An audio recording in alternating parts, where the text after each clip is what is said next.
Hello, everyone. Welcome to Vanished Chicagoland Stories, the podcast. I'm your host, Pete Costanis, and today is August 22nd, 2021. Imagine that. I did another podcast episode yesterday, so this is a surprise for me and everyone else. And this is episode 51, and for a new season 3. Today we're going to talk about two things. One is the rotary dial telephone that was in everyone's household from the 50s, 60s, 70s, even earlier than that, and 80s too. And I'm also going to talk about John's Frozen Pizza. So that should be fun. Right now we are going to go into a commercial break. So this program is brought to you by Solitaire game from Milton Bradley that featured Lucille Ball. And this is from the 1970s. So enjoy. Black Bart, I hear you're the best solitaire player in Tombstone. I challenge you. You're on, Lucy. Solitaire, the game you play against yourself or someone else. Full house, 25 points. 4 jacks, 50 points. You've got to play your cards just right to make a high score. Oh! 200 points. Only the ace of spades can beat me now. Aha! Black Bart, you are now the second best solitaire player in Tombstone. Solitaire from Milton Bradley. It's a real challenge. Head to Whole Foods Market to jumpstart your January during our New Year boosting event with savings on feel-good favorites store-wide. Save on organic picks, wellness staples, and more all month long.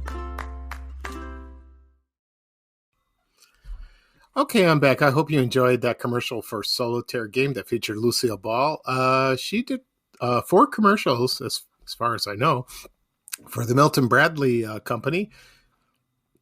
She did Solitaire, which I just played.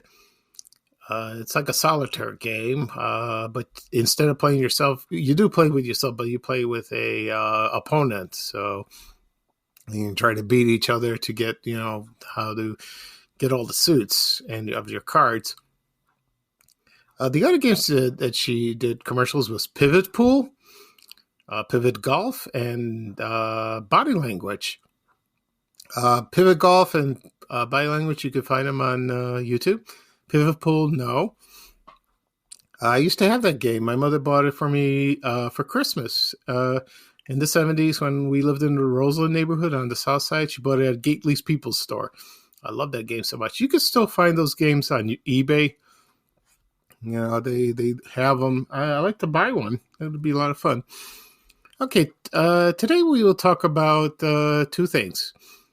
One is my fond memories of having a rotary dial telephone when I grew up in the 70s and 80s. Also, the second thing, we will talk about John's Frozen Pizza. So, the first off, we will talk about the rotary dial phone. I wrote an article about this. This was in July 20th, 2020. And it was an article on my blog, vanishedchicagoland.blog. And it was titled, My Fond Memories of Having a Rotary Dial Telephone at My House in Chicago. Everyone at that time had a rotary phone. The push-button phones it was introduced in 1963, according to some sources, and a lot of people didn't have them until maybe in the mid-70s, late 70s, not many, but rotary dial phones were very commonplace in the Chicagoland area and all over the world. The phone consisted of a receiver, a rotary dial, and the unmistakable loud ringtone that everyone is very familiar. And you can download that type of ringtone on your iPhone or any cell phone you have, just to old time's sake. I had that once. I might do it again. And I lived in 3 neighborhoods in the Chicagoland area growing up. First, it's in the South Shore neighborhood, and my mother doesn't remember the telephone number when we lived there. We lived there for about, when I was born, from about 7 years. I was born in 1963. She moved there in America in 1962 after she got married. She doesn't remember the phone number, but she remembers the telephone exchange, and the letters were SO, and then there was the number. She had a old address book. I saw that about a few years ago, and it had listed all the people that she knew, and most of the phone numbers had the telephone exchange with the letters in front. It was cool seeing all that. So when we moved to Roseland in 1969, we had our first telephone mounted on our kitchen wall. I think the one in South Shore was probably was in the kitchen, I guess. I don't know. I don't remember. And I remember the phone number, but they didn't have the telephone exchange. The letters were gone. So the area code was 312. That was for all over the city of Chicago.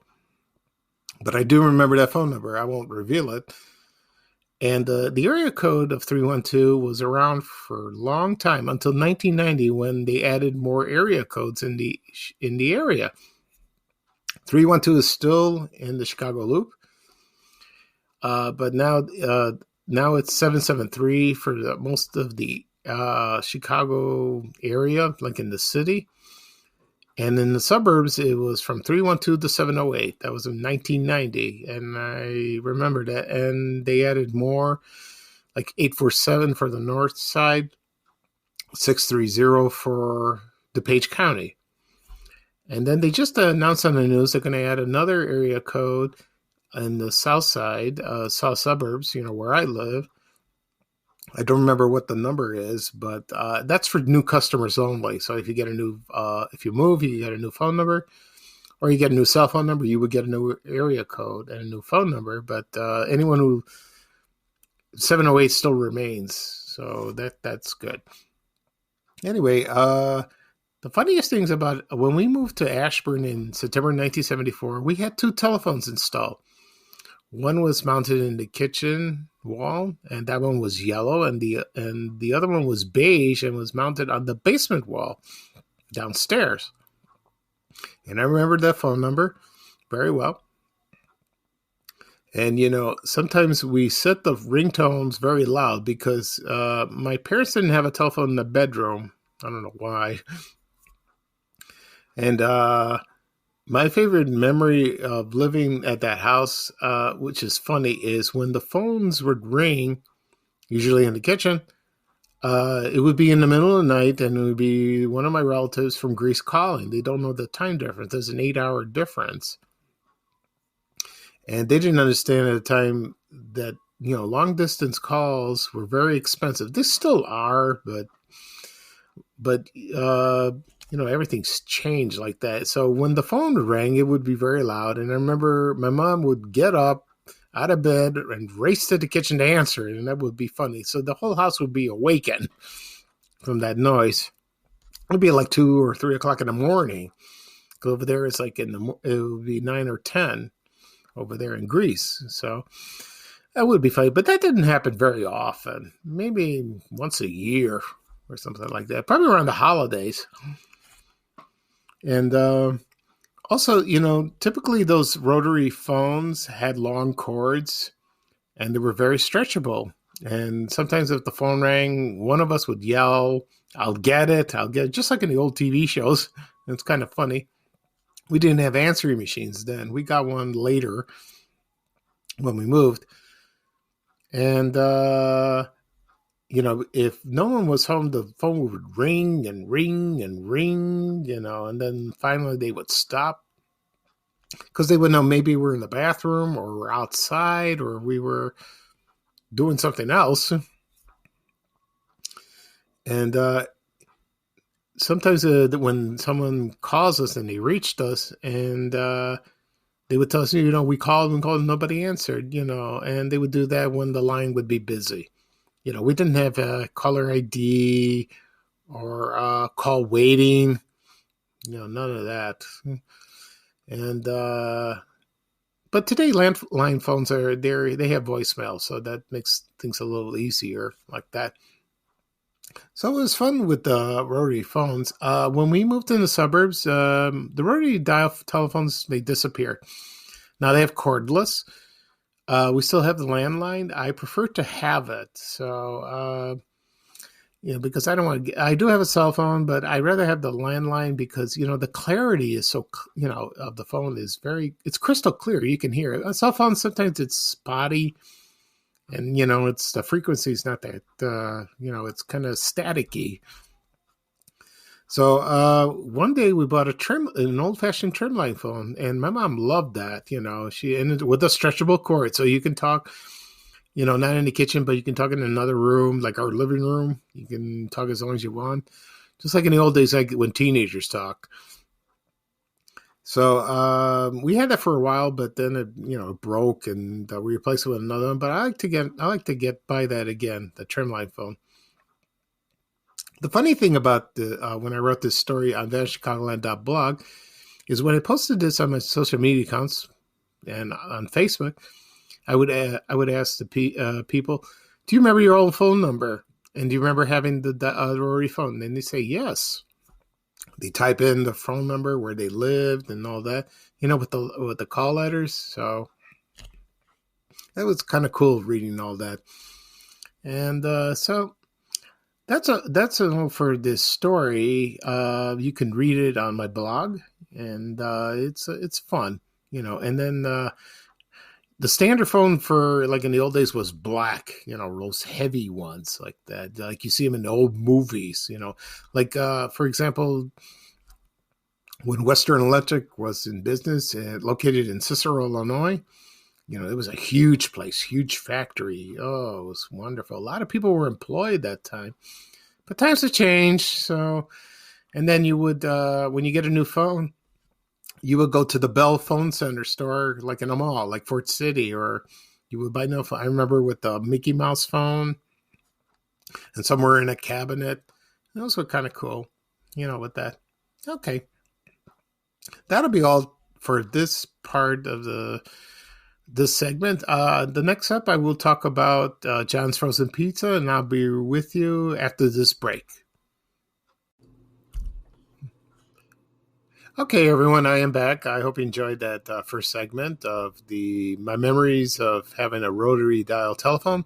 Right now, I'm going to talk about John's Frozen Pizza, which a lot of people remember growing up in the late 50s, 60s, 70s, and 80s. That was either you loved it or you hated it, but I certainly loved it. It was good. I'll read a little history of that. I wrote a story about it on my blog, VanChicagoland.blog, and it was called the story was called John's Frozen Pizza, one of Chicago's favorite pastime meals. And I will read a little history of that, and whenever comes to anybody's mind about frozen pizzas, I remember the old days when I grew up. There was like, for example, Totino's, La Pizzeria, Saludo, Gino's, and Mama Celeste. I think Mama Celeste is still around. The company was founded by a man named Anthony J. Pizza, believe it or not. That was his real name. The factory was located in Chicago Heights, Illinois, on Joe Orr Road. I don't know where exactly.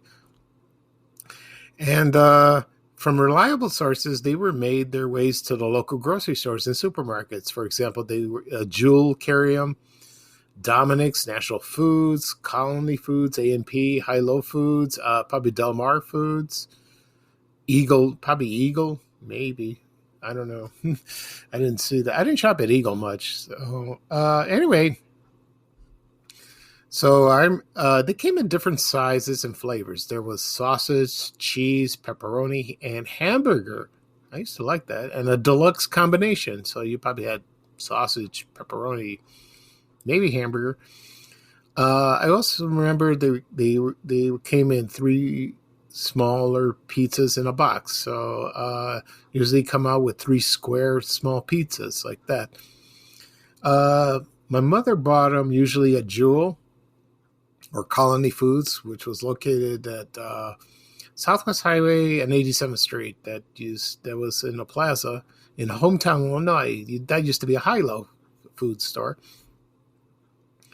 And usually she would buy sausage and cheese, or cheese. She bought hamburger one time, and it was pretty good. I like that.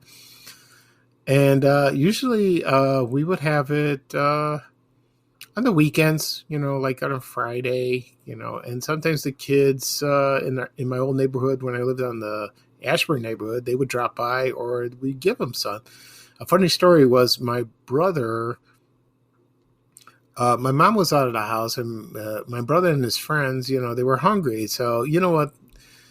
Us kids, we do stupid things. We listen to other kids. He suggested, why don't we get one John's Frozen Pizza out of your freezer and cook it? He didn't have any food. Okay, so my brother did that. But, sometimes my brother was a pushover. I'm like that also. He did it, and my mom didn't like that. So, but usually I've heard from people that loved it even when I was a kid. It was the crust was crunchy, and very hot.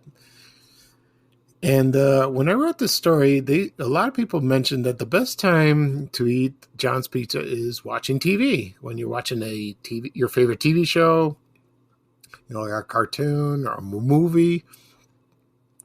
I remember when I watched Creature Features on Saturday nights, my mom would make a frozen pizza, and we would have some pop. We had Varsity Cola, Canfields, Coke or Pepsi. And the best pizzas I enjoyed was the square size ones and the round ones. So, and usually it was sausage and cheese, so that was fun. When I posted this story on Facebook that year or Twitter, I read someone's post, and some were hilarious. Some people loved it. Some people detested it. Some say it tasted like cardboard, and the tomato sauce tastes like ketchup. Like they take a piece of cardboard and plop all the ketchup on it. But it was good. I liked it. I don't know. It depends on people's taste. That's how it is. And but if you want a real good pizza, I prefer going takeout. And so you order pizza, it comes out hot and fresh and gooey. It's delicious. And so, that's a lot of fun, reminiscing about the pizza. Also, John's Frozen Pizza, they disappeared like in the mid-1980s. I don't know what happened. I don't know if they went out of business or they sold to another company. I tried to find information on that, but it's a no-go. And believe it or not, when I posted this picture of John's Frozen Pizza, there was the grandson of Anthony Pizza, and he reached out to me and he goes, "This is my grandpa's business. Thank you for posting that. That's nice." I love receiving messages and posts from relatives of businesses that were gone, and they tell me that. It's amazing. I remember one time I posted a TV guide, a Chicago TV guide that featured Faye Flynn, and his daughter reached out to me and said, "This is my father. Thank you for doing that." I love reading about that. It's nice, I still eat frozen pizza from time to time. The best one I like so far is Home Run Inn, which is very good. It's not like John's Pizza, but it's still delicious. And I haven't had what's it called, Giordano's. They do make frozen one. And Tombstone, I think it's still around. It's okay. I like that. But, when I post this podcast, I probably hear comments from people about their memories of eating frozen pizza. So it's still hilarious to read all that. Okay, so that'll be all for today. I'm glad you could join me for this special episode. I talked about the memories of having a regular landline phone with a rotary dial, also John's Frozen Pizza. It's a surprise to me. I'm doing like a back-to-back podcast episodes. I did one yesterday about Creature Features. Also, next month in September is Bozo's Circus Month. I will have maybe one or two podcast episodes discussing my memories of Bozo's Circus that aired in WGN TV Channel 9 in Chicago. That would be a lot of fun. Plus, I will make a video and also write a story on my blog, Banner Chicago blog. So it'll be a busy month for me. So it'll be a lot of fun. Okay, well, thank you for joining me. This is episode 51, season 3.